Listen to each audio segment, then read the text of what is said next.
बिस्मिल्लाहिर्रहमानिर्रहीम। अस्सलाम वालेकुम बच्चों, मैं हूं आपका टीचर अदनान नज़ीर।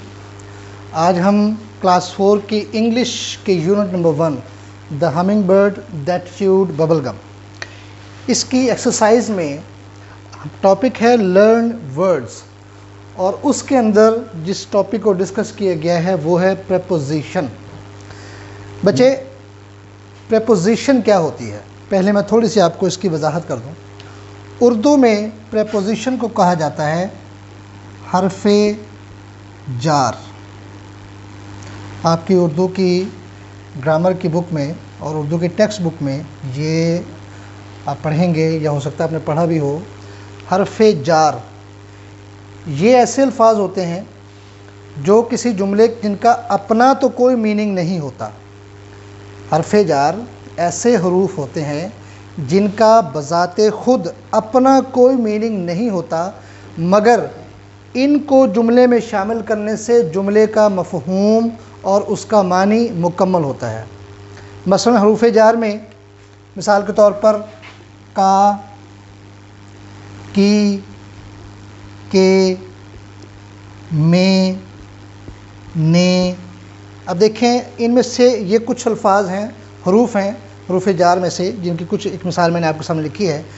इनमें से किसी भी हर्फ को ले लें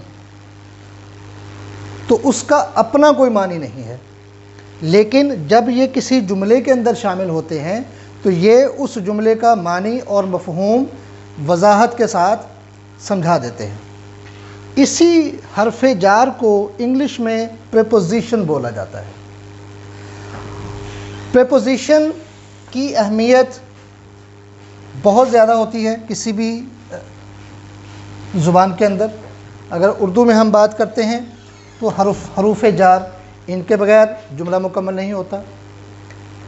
और इसी तरह से अगर हम इंग्लिश की बात करते हैं तो प्रेपोजिशन, इसके बगैर जुमले आपके मुकम्मल नहीं होते। प्रेपोजिशन में यानी मिसाल के तौर पर टू, बाय, इन, at, on, before, after, with, for, ये सारे इंग्लिश के प्रेपोजिशन हैं। उर्दू के हरूफ़ जार और इंग्लिश के प्रेपोजिशन हैं। इन प्रेपोजिशंस को अगर हम जुमले के अंदर शामिल ना करें तो जुमले का मफ़हूम मुकम्मल नहीं होता, सेंटेंस का मीनिंग कंप्लीट नहीं होता। इसके साथ साथ ये जानना भी ज़रूरी है कि प्रेपोजिशन को कहाँ पर इस्तेमाल करना है। प्रेपोजिशन हमेशा वर्ब से पहले या वर्ब के बाद इस्तेमाल होती है। प्रेपोजिशन हमेशा वर्ब से पहले या वर्ब के बाद इस्तेमाल होती है।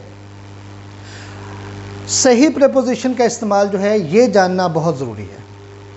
अभी आपकी क्लास जिस लेवल पर आप इंग्लिश पढ़ रहे हैं, इसमें ये जितनी वजाहत मैंने आपके सामने की, ये आपको समझाने के लिए कि प्रेपोजिशन होती क्या है। अब हम चलते हैं कि प्रेपोजिशन का इस्तेमाल कैसे होता है।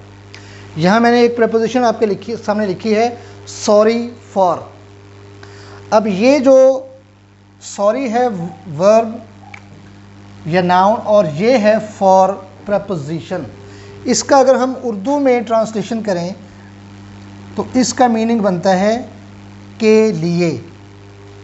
अब देखें, और जो लफ्ज़ सॉरी है इसका मतलब है, वैसे तो आमतौर पर हम इसको माजरत या माफ़ी के तौर पर भी लेते हैं, लेकिन यहाँ पर जिस स्टोरी का हम जिक्र कर रहे हैं उसमें ये लफ्ज़ इस्तेमाल हुआ ये जुमला इस्तेमाल हुआ, आई felt sorry for the bird. यहाँ जो लफ्ज़ सॉरी है ये अफसोस और दुख के मानों में लिया गया है। तो आप जानते हैं कि अफसोस या दुख किसी शख्स या चीज़ के लिए किया जाता है।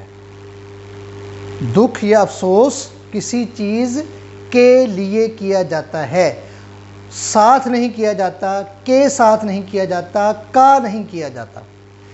ठीक है, तो अब देखिए, जब हमने सॉरी के साथ फॉर लगा दिया तो ये हमारी एक प्रेपोजिशन बन गई। आई felt sorry for the bird. अब अगर हम यहाँ पर ये लिखते, आई felt sorry with the bird,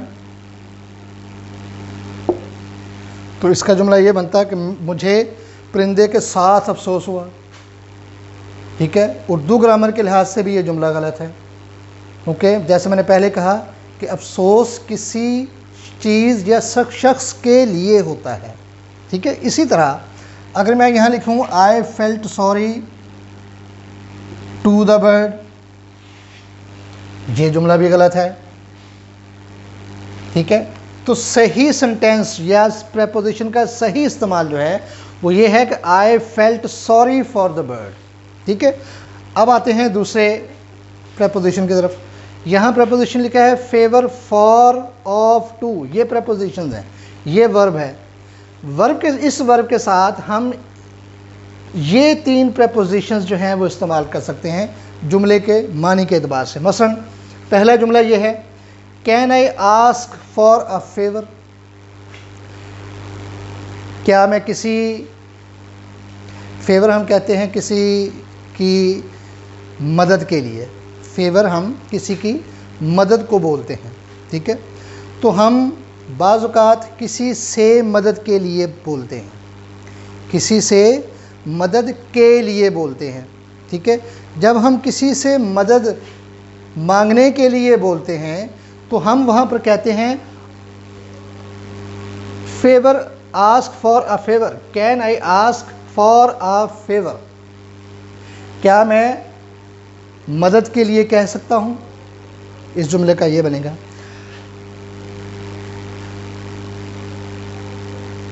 इसके बाद हम टू का इस्तेमाल करते हैं फेवर के साथ। अगर टू की प्रेपोजिशन लगे, मसलन जुमला है I have a favour to ask of you, मुझे आपसे एक मदद का कहना है, मुझे आपसे एक मदद चाहिए या मुझे आपसे एक मदद का कहना है।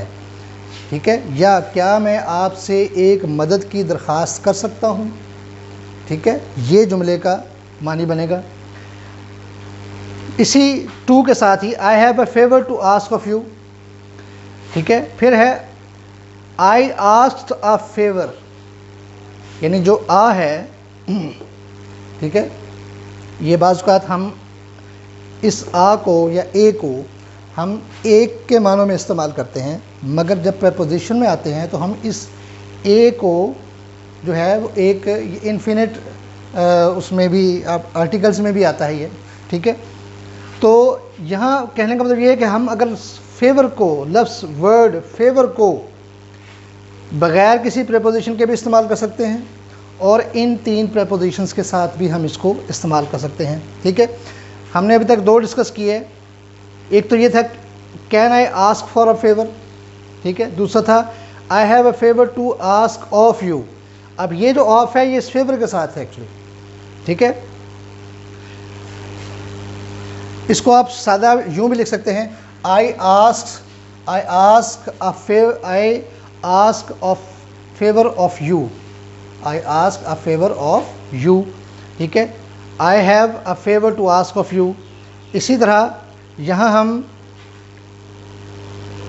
इसी फेवर को बग़ैर किसी प्रेपोजिशन के इस्तेमाल कर रहे हैं। यहाँ भी हमने बग़ैर प्रेपोजिशन के इस्तेमाल किया, यहाँ भी बग़ैर प्रेपोजिशन के इस्तेमाल किया।